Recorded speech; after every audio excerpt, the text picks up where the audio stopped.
Hello दोस्तों, तो कैसे हैं आप लोग। आई होप कि सब अच्छे होंगे। आज हम देखेंगे डेनियल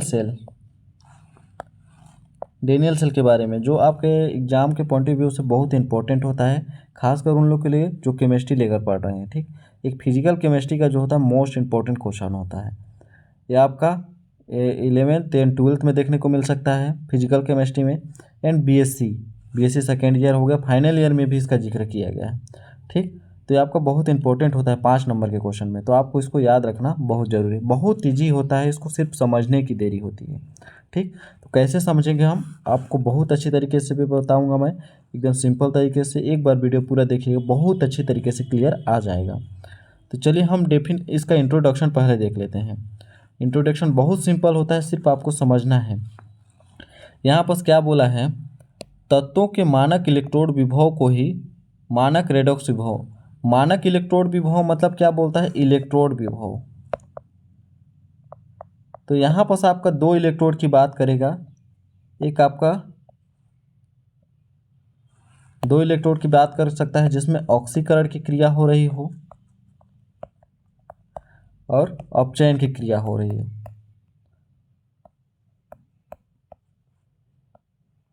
अपचयन की क्रिया हो रही हो। अब आपको पता होगा कि रेडॉक्स अभिक्रिया क्या होती है। रेडॉक्स अभिक्रिया जिसमें ऑक्सीकरण की क्रिया, ऑक्सीडेशन और रिडक्शन को ही अपचयन बोला जाता है। अपचयन दोनों साथ साथ होती है, उसी को हम रेडॉक्स अभिक्रिया कहते हैं। तो यहाँ पर इस सेल में सिर्फ 2 ही चीज़ का खेल है, आपका ऑक्सीकरण और अपचयन का। ठीक, तो ऑक्सीकरण क्या होता है और अपचयन क्या होता है, उसको भी इसमें बहुत अच्छी तरीके से बताऊंगा। ठीक, तो यहाँ पर क्या बोल रहा है, चलिए परिभाषा के थ्रू हम पढ़ते जाएंगे, इसके बाद बहुत अच्छी तरीके से क्लियर होते जाएगा। क्या बोल रहा, जिस सेल से विद्युत ऊर्जा प्राप्त की जाती है, समझ गए। किसी भी सेल को ले लीजिए जिसमें विद्युत ऊर्जा प्राप्त की जाती है, जैसे बैटरी हो गया, सिंपल सी बात, उसमें हम इलेक्ट्रिक एनर्जी प्राप्त कर सकते हैं ना, या चार्ज कर सकते हैं। इन्वर्टर हो गया, उसको कुछ टाइम के लिए ही विद्युत ऊर्जा प्राप्त की जा सकती है, लेकिन किया तो जा सकता है ना भाई। सेल क्या होता है, बैटरी होता है आपका, जिसमें हम चार्ज करते हैं तो उसमें बैटरी हो जाता है, जब लाइट नहीं रहती है तो उसका उपयोग कर सकते हैं। ठीक, तो जिस सेल से विद्युत ऊर्जा प्राप्त की जाती है उसे गैल्वेनिक सेल या वोल्टीय सेल कहते हैं। समझ में आ गया। अब गैल्वेनिक सेल क्या होता है, गैल्वेनिक सेल में रासायनिक ऊर्जा को विद्युत ऊर्जा में परिवर्तित किया जाता है। जो रासायनिक ऊर्जा होता है, केमिकल एनर्जी होता है आपका, केमिकल एनर्जी को हम इलेक्ट्रिक एनर्जी में कन्वर्ट करते हैं। जैसे सपोज कीजिए आपकी कार की बैटरी जो होती है, तो उसमें हम फ्यूल के रूप में केमिकल लिए ना, पेट्रोल या डीजल लिए केमिकल, तो उसको हम डायरेक्टली तो यूज नहीं कर सकते, लेकिन उसका एक प्रोसीजर रहता होगा उसके अंदर, उसके बैटरी में। ठीक, तो वहाँ से इंजन के थ्रू ही, बैटरी के थ्रू उसमें कुछ प्रोसीजर रहता होगा। फ्यूल को हम तो डायरेक्टली फ्यूल डाले तो चलेगा नहीं, जैसे साइकिल में डालेंगे तो चलेगा थोड़ी ना, क्योंकि उसमें उस टाइप से प्रोसीजर दिया ही नहीं है बैटरी का। ठीक, तो हम वहाँ पर फ्यूल डाले, इसके बाद उसको कन्वर्ट किया किस में, इलेक्ट्रिक में। तो इलेक्ट्रिक जो होता है हमारे बाइक को चलाने में मदद करता है। इतना समझ में आ गया। तो कार की बैटरी सब ये सब आपके इलेक्ट्रिक जो होता है आपके गैल्वेनिक सेल के एग्जाम्पल हो गए। तो यहाँ पर हम एग्जाम्पल डेफिनेशन देख रहे थे कि रासायनिक ऊर्जा को विद्युत ऊर्जा में परिवर्तन होता है, उसे हम गैल्वेनिक सेल बोलते हैं। तो आपको पता होगा गैल्वेनिक सेल में 2 इलेक्ट्रोड होते हैं, 2 इलेक्ट्रोड देखने को मिलेंगे। किसी धातु को तार द्वारा जोड़ने पर एक इलेक्ट्रोड पर 2 इलेक्ट्रोड हो गए। तो यहाँ पर यदि हम इसको तार द्वारा जोड़ देते हैं, तार द्वारा इसको जोड़ दिए। ठीक, तार द्वारा जोड़ने पर एक इलेक्ट्रोड पर ऑक्सीकरण की क्रिया, दूसरे इलेक्ट्रोड पर अपचयन की क्रिया होती है। समझ में आ गया। यहाँ पर सपोज कीजिए 2 इलेक्ट्रोड लिए हम, इसमें हमको पता नहीं है कि किस में ऑक्सीकरण किस अपचयन की अभिक्रिया हो रही है। सपोज कीजिए यहाँ पर ऑक्सीकरण हो रहा, सपोज कीजिए यहाँ पर ऑक्सीकरण हो रहा, लेकिन ऑक्सीकरण और अपचयन 2 ही अभिक्रिया ना हो रही है, तो मतलब एक में ऑक्सीकरण हो रहा तो दूसरे में ऑब्वियसली सी बात क्या है, अपचयन की अभिक्रिया होगी। ठीक, तो मैं क्या बताया कि इस पूरी जो सेल है उसमें ऑक्सीकरण, ऑक्सीडेशन और रिडक्शन दो ही चीज़ का खेल है। अपचयन और ऑक्सीकरण दो ही चीज़ का खेल है। तो आपको यहाँ समझ में आ गया होगा कि एक इलेक्ट्रोड पर जब तार को जोड़ देते हैं, गैल्वेनिक सेल में दो इलेक्ट्रोड हैं, किसी धातु के तार द्वारा जोड़ने पर इलेक्ट्रोड पर ऑक्सीकरण की क्रिया, एक इलेक्ट्रोड पर ऑक्सीकरण की क्रिया, दूसरे इलेक्ट्रोड पर अपचयन की क्रिया होती है तथा इन क्रियाओं में विद्युत धारा उत्पन्न होती है। इतना समझ में आ गया। गैल्वेनिक सेल में दो इलेक्ट्रोड को अर्ध सेल कहते हैं, ठीक, तथा इलेक्ट्रोड में होने वाली क्रियाएं अर्ध सेल अभिक्रिया कहलाती है। जो गैल्वेनिक सेल में जो आपके दो इलेक्ट्रोड लगे हुए हैं उसको हम क्या कहते हैं, अर्ध सेल बोला जाता है, हाफ सेल बोलते हैं। तो इस हाफ सेल में जो भी अभिक्रिया हो रही है उसको अर्ध सेल अभिक्रिया कह सकते हैं, ठीक। तो यहाँ पर देखें, जिस इलेक्ट्रोड पर अपचयन होता है, यहाँ समझिए दो इलेक्ट्रोड हैं, ठीक, तो समझिए इसमें अपचयन की अभिक्रिया हो रही है, अपचयन की क्रिया हो रही, उसे कैथोड बोलते हैं। कैथोड मतलब होता है आपका प्लस, कैथोड का मतलब प्लस, प्लस का मतलब होता है जिसमें इलेक्ट्रॉन की कमी हो, जिसको इलेक्ट्रॉन चाहिए कहीं ना कहीं से। जैसे बेसिक से एग्जांपल लिखिए, सोडियम प्लस दिया हुआ है तो सोडियम का एटॉमिक नंबर लिखेंगे तो 11 होता है। यदि सोडियम प्लस दिया हुआ है तो एक इलेक्ट्रॉन बाहर निकल गया, तो यहाँ पर इसका इलेक्ट्रॉनिक विन्यास, सोडियम प्लस का इलेक्ट्रॉनिक विन्यास जो होता है आपका 10 हो जाता है। तो इसमें इलेक्ट्रॉन की कमी हो गई, ठीक। तो इलेक्ट्रॉन की कमी हो गई मतलब इसको कहीं ना कहीं से 11 होने के लिए इलेक्ट्रॉन चाहिए। तो प्लस का मतलब होता है हमेशा इलेक्ट्रॉन की कमी और माइनस का मतलब होता है इलेक्ट्रॉन की अधिकता। यदि माइनस चिन्ह है तो इलेक्ट्रॉन की अधिकता है, तो मतलब हमेशा इलेक्ट्रॉन किसी न किसी को देना चाहेगा, ठीक। तो ये बेसिक सी जानकारी है, इसी के थ्रू मतलब इसी के लिए। तो समझिएगा, जिस इलेक्ट्रोड पर अपचयन होती है उसे कैथोड कहते हैं। कैथोड गैल्वेनिक सेल का धन ध्रुव होता है। मैं बता दिया प्लस चिन्ह मतलब धन ध्रुव होता है। चूँकि इस ध्रुव पर दूसरे ध्रुव से इलेक्ट्रॉन आते हैं, आपको पता है धन ध्रुव जो होता है इलेक्ट्रॉन की कमी को दर्शाता है। तो इलेक्ट्रॉन की कमी है तो मतलब किसी न किसी ध्रुव से तो इलेक्ट्रॉन आ रहा, तो यहाँ पर दो ही ध्रुव का काम होगा, प्लस ध्रुव और माइनस ध्रुव का। तो प्लस में इलेक्ट्रॉन की कमी है तो दूसरे ध्रुव कौन सा, माइनस से इलेक्ट्रॉन आएगा, ठीक। तो यहाँ से क्या हो गया, दूसरे ध्रुव पर इलेक्ट्रॉन आते हैं। सेल में जिस इलेक्ट्रोड पर ऑक्सीकरण होता है उसे एनोड कहते हैं। अपचयन में क्या होते हैं, कैथोड कहते हैं। अपचयन की क्रिया होती है उसको कैथोड कहते हैं, समझ में आ गया प्लस चिन्ह। लेकिन ऑक्सीकरण की क्रिया हो रही वहाँ पर उसको एनोड कहते हैं, मतलब माइनस चिन्ह कहते हैं। मतलब उसमें इलेक्ट्रॉन निकल कर धन ध्रुव की ओर जा रहे हैं। यदि यहाँ से इलेक्ट्रॉन निकल रहे तो बेसिक से इलेक्ट्रॉन का मूवमेंट हुआ एक ध्रुव से दूसरे ध्रुव की ओर, तो यहाँ पर इलेक्ट्रिसिटी प्रोड्यूस होगी कि नहीं होगी, तभी ना इलेक्ट्रिसिटी जनरेट हुआ।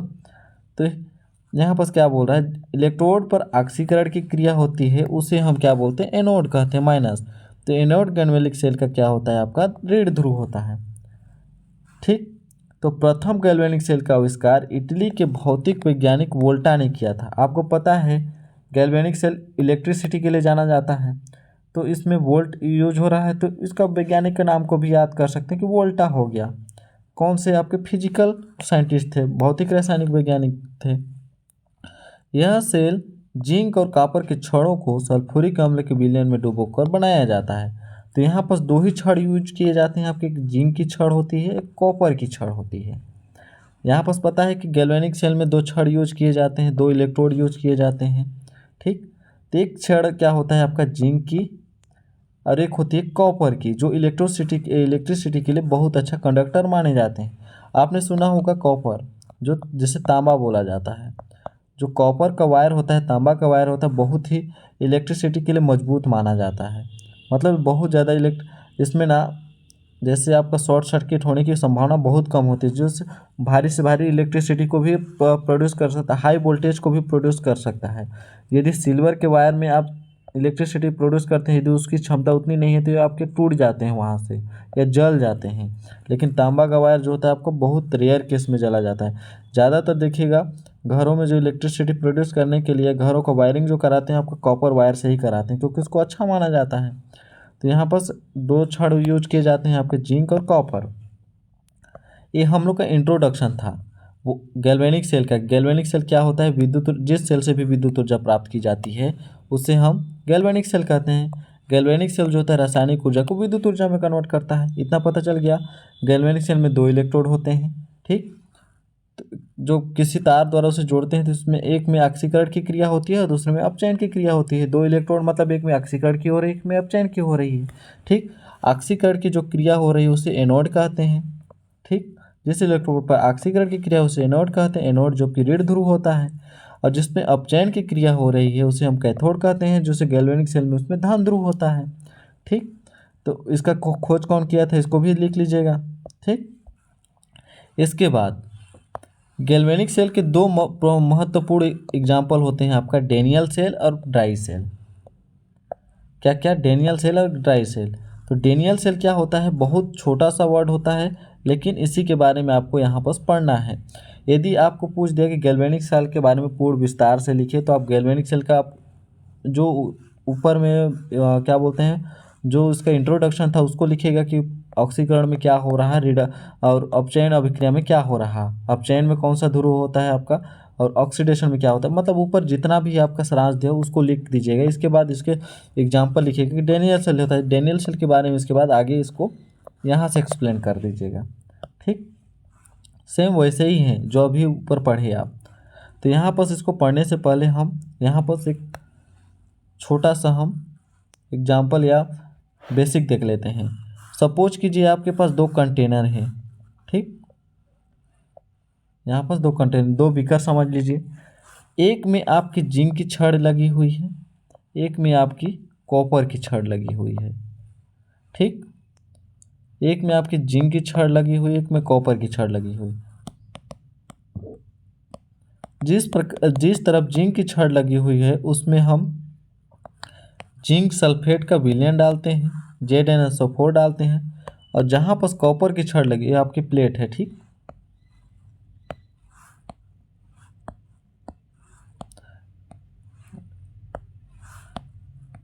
एक प्लेट है आपकी, जहाँ पर इधर कॉपर लगी हुई है उसको हम कॉपर सल्फेट के विलयन में डुबोए हैं। इसमें कॉपर सल्फेट, जिंक में आपका क्या हो रहा,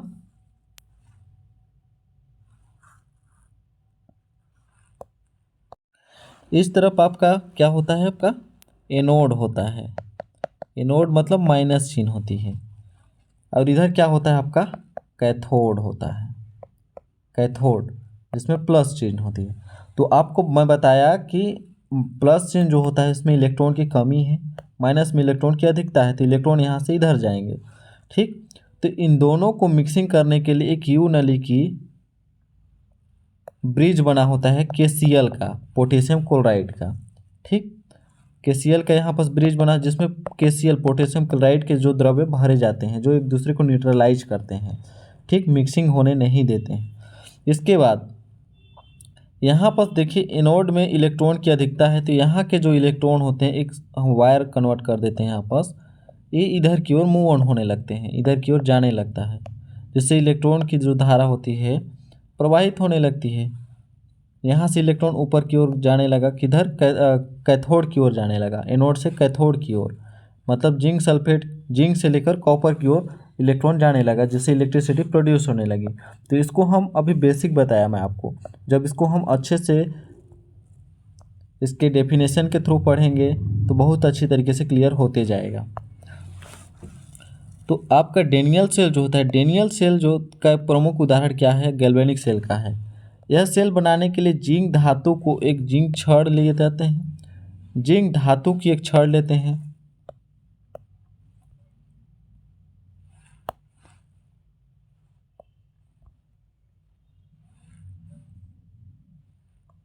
यहाँ पर क्या बोला, यह सेल में जिंक धातु के जिंक की छड़ लेते हैं, तो जिससे जिंक सल्फेट के विलयन में, मैं बताया जिंक की छड़ हो गई आपकी, प्लेट लगा हुआ है देखिए, इसको हम किस में डूबे, जिंक सल्फेट के विलयन में, तथा कॉपर धातु को कॉपर सल्फेट के विलयन में रखकर ये जो कॉपर की छड़ होती है इसको हम कॉपर सल्फेट के विलयन में डुबोए हैं, ठीक।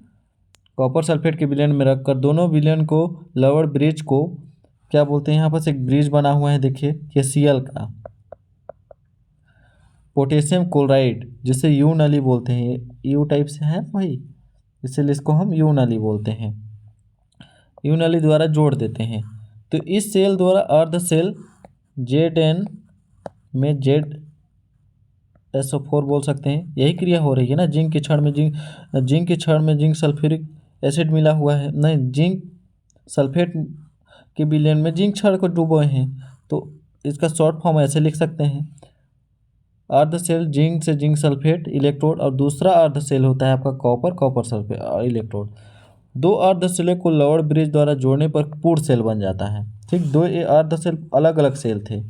किसी धातु के तार द्वारा दोनों इलेक्ट्रोड को परस्पर जोड़ने पर, ये आपकी धातु की तार है, ठीक, इसको परस्पर जोड़ने पर इलेक्ट्रॉन का प्रवाह, देखिए ऋण विद्युत धारा नेगेटिव करंट, जहाँ पर इधर नेगेटिव है आपका, ऋण विद्युत धारा नेगेटिव करंट से जिंक इलेक्ट्रोड बाएं परिपथ के सहारे, बाएं परिपथ मतलब ये जो आपका बाएं परिपथ ए है, सहारे कॉपर इलेक्ट्रोड पर होता है। विद्युत का प्रवाह कहाँ हो रहा है आपका, जिंक इलेक्ट्रोड से कॉपर इलेक्ट्रोड की ओर, बाएं परिपथ के द्वारा। बाएं परिपथ मतलब ये आपका बाहर से इसको लगाए हैं हम, ठीक, कॉपर की इलेक्ट्रोड पर होता है। जिंक इलेक्ट्रोड पर जिंक परमाणु इलेक्ट्रॉन त्याग कर इसके पास इलेक्ट्रॉन की अधिकता है, इलेक्ट्रॉन त्याग कर आयनों के रूप में विलयन में जाने लगते हैं मतलब यहाँ, ठीक, तथा कॉपर इलेक्ट्रोड के इलेक्ट्रॉन ग्रहण करने से विलयन में Cu+ आयन कॉपर परमाणु के रूप में कॉपर इलेक्ट्रोड पर जमा होने लगता है। आयनों के मतलब इधर जाने लगते हैं, ठीक, इलेक्ट्रॉन त्याग कर इधर कॉपर की ओर आने लगता है। तो यहाँ पर क्या बोल रहा है, जिंक इलेक्ट्रोड पर जिंक परमाणु इलेक्ट्रॉन त्याग कर Zn+2 त्याग कर इधर कॉपर की ओर विलयन में जाने लगते हैं। विलयन मतलब समझ गए, किधर जा रहा है, कॉपर की ओर, प्लस चीज कैथोड की ओर। तो कॉपर कैथोड इलेक्ट्रॉन ग्रहण करके क्या विलयन में Cu+2 आयन कॉपर परमाणु के रूप में इलेक्ट्रोड पर जमा होने लगता है, यहाँ पर इस इलेक्ट्रोड पर जमा होने लगता है, जिससे इलेक्ट्रिसिटी प्रोड्यूस होने लगती है। तो यहाँ पर दो क्रिया हुई आपकी पता है, एक ऑक्सीडेशन की क्रिया हुई, एक रिडक्शन की क्रिया हुई।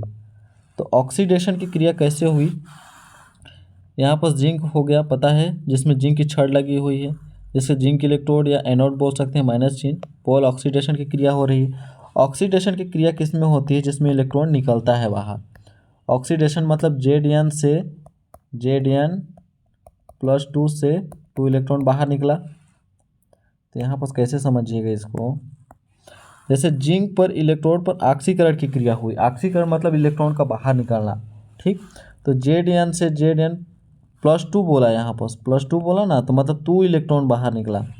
तो ऑक्सीकरण की क्रिया किस में हुई, जिंक की इलेक्ट्रोड पर।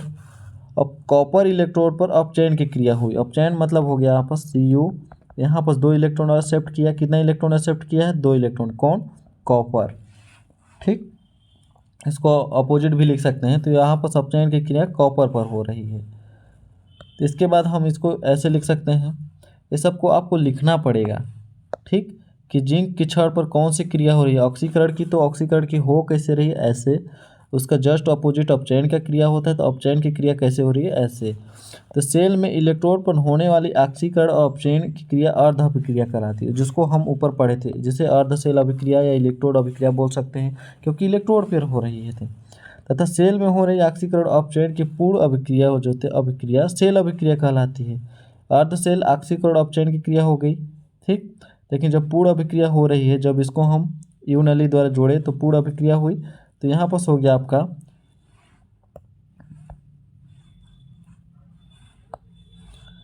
Zn की क्रिया हुई, देन Cu+2 की क्रिया हुई बराबर फिर Zn, इसको कैसे लिखेंगे हम, मैं उसको बताऊंगा अभी, ठीक।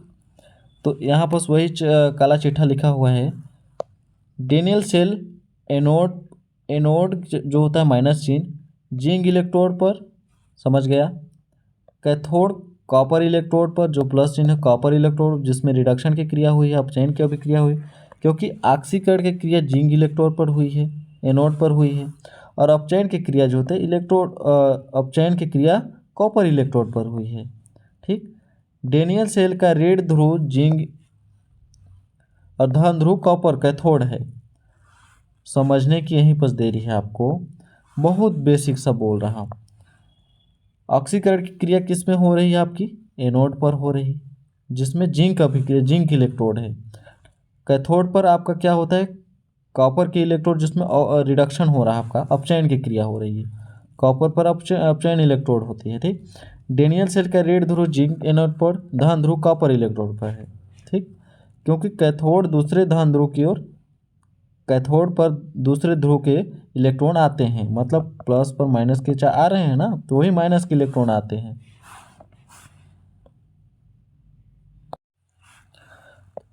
इसके बाद जिस इलेक्ट्रोड पर ऑक्सीकरण की क्रिया होती है उसे एनोड, जिस इलेक्ट्रोड पर अपचयन की क्रिया होती है उसे कैथोड। आप ऊपर को समझ गए तो इसको आप अपने से लिख सकते हैं। गैल्वेनिक सेल में एनोड ध्रुव ऋण ध्रुव होता है, कैथोड ध्रुव धन ध्रुव होता है, जिसको हम ऊपर पढ़ चुके हैं। तो आपको कैसे पता चलेगा कि ऑक्सीकरण की जो क्रिया होती है, माइनस जो होता है आपका ऑक्सीकरण की क्रिया होती है, वो किस साइड होना चाहिए, ठीक। तो उसके लिए भी एक फार्मूला होता है, फार्मूला क्या, उसको पढ़ना पड़ता है, ठीक। तो यहाँ पर देखेंगे, उसको भी एक्सप्लेन किया है। किसी गैल्वेनिक सेल में आरेख में एनोड जो होता है आपका माइनस चिन्ह बाईं ओर तथा कैथोड दाईं ओर होता है। इसके बाद इसको समझ गए तो आपका एक नंबर भी नहीं कटेगा, क्योंकि यदि आप गलती से इधर प्लस चिन्ह इधर माइनस चिन्ह लगा दिए तो आपका पूरा नंबर कट जाएगा। तो यहाँ पर क्या होता है आपका माइनस चिन्ह, यहाँ प्लस चिन्ह, समझ गए। किसी गैल्वेनिक सेल आरेख में एनोड की क्रिया, एनोड जो होता है बाईं ओर तथा कैथोड दाईं ओर होता है, दाईं ओर लिखते हैं, ठीक। बाईं ओर इलेक्ट्रोड एनोड, धातु, धातु आयन, धातु क्या हो गया आपका जिंक धातु, धातु आयन हो गया Zn प्लस, जो एक्वस सोल्यूशन में हो गया। एक्वस सोल्यूशन मतलब उसको घोले हैं हम, ठीक, क्रम में लिखते हैं। तथा दाईं ओर, यहाँ पर बोल रहा, दाईं ओर क्या लिखते हैं, इलेक्ट्रोड कैथोड जो प्लस की ओर हो, धातु आयन कॉपर +2 है कॉपर। तो यहाँ पर क्या लिखे हैं, इसको बाईं ओर लिखे हैं, हम दाईं ओर लिखे हैं, ठीक। क्रम में लिखते हैं खड़ी रेखा, ऐसे दो प्रस्थाओं ठोस विलयन जहाँ विभवांतर का उत्पन्न होता है, मतलब ये अलग विभवांतर को शो करता है, बाउंड्री तथा तो खड़ी समांतर रेखाओं जो डबल होता है आपका, दोनों विभवांतर को अलग करता है, जोड़ने वाली लोअर ब्रिज होती है, ठीक। ऐसा चिन्ह और इन दोनों का, जैसे यहाँ पर सबका Cu+ का क्रिया हो रही है एक्वस सोल्यूशन में, तो यहाँ पर Cu होगा। यदि Zn+2 हो रहा है, यहाँ पर Zn होगा, Zn+2 ऐसे यहाँ पर Zn नॉर्मल Zn होगा ना। तो नॉर्मल चिन्ह आपका विभवांतर है और डबल रिंग आपका ब्रिज को शो करता है। शॉर्ट फॉर्म में आपको इसको लिखना बहुत ज़रूरी है, ठीक। आप इसको ही लिखिएगा, बाकी कुछ नहीं लिखिएगा तब पर भी चलेगा। आप इतना लिख लिए, इतना लिख लिए, इसके बाद इसको एक्सप्लेन कर दिए, इसके बाद आप इतना को लिख दीजिए, डेनियल सेल में निम्नलिखित प्रकार से प्रदर्शित कर सकते हैं। तो ये आपका फुल मार्क्स दिलाने का काबिल रखता है। तो इसके बाद आगे लिखना चाहेंगे तो क्या लिख सकते हैं, सेल की अभिक्रिया कैसे हो रही है। सेल में दो इलेक्ट्रोड होने वाली अभिक्रिया क्या है, ऑक्सीकरण अपचयन अभिक्रिया है, जिसे अर्ध अभिक्रिया कहते हैं। इलेक्ट्रोड अभिक्रिया कहलाती है, जिसे अर्ध अभिक्रिया इलेक्ट्रोड अभिक्रिया बोल सकते हैं, ठीक। सेल में हो रही ऑक्सीकरण या अपचयन की पूर्ण अभिक्रिया सेल अभिक्रिया कहलाती है, समझ में आ गया। एनोड पर कौन सी क्रिया हो रही है आपकी, माइनस पर जिंक की, जो जिंक +2 और दो इलेक्ट्रॉन को क्या बोल रहे हैं बाहर निकाल रहा। कैथोड पर जो दो इलेक्ट्रॉन कॉपर +2 से 2 इलेक्ट्रॉन जो एक्सेप्ट कर रहा, ये दोनों तरफ हो सकता है, ठीक। तो इसके बाद यहाँ समझिएगा,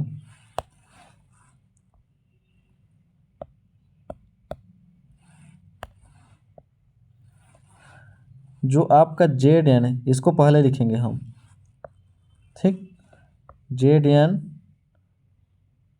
सॉलिड फॉर्म में है आपस, इसके बाद प्लस Cu+2 इधर वाले को पहले लिखेंगे, इसके बाद हम इसको ऐसे लिख सकते हैं, इसके बाद ऊपर वाले को लिखेंगे Zn+2 + Cu। ये आपकी पूर्ण अभिक्रिया हो गई, ऑक्सीकरण अपचयन की पूर्ण अभिक्रिया यहाँ पर हो गई। तो ये रहा आपका डेनियल सेल का, डेनियल सेल में जिसमें वोल्टीय सेल को हम देखे थे अभी, ठीक। तो आई होप आपको अच्छे से क्लियर आया होगा कि डेनियल सेल होता क्या है, उसमें ऑक्सीडेशन और रिडक्शन अभिक्रिया कैसे वर्क करती है। तो मिलते हैं अगले नेक्स्ट वीडियो में, तब तक के लिए बहुत बहुत धन्यवाद।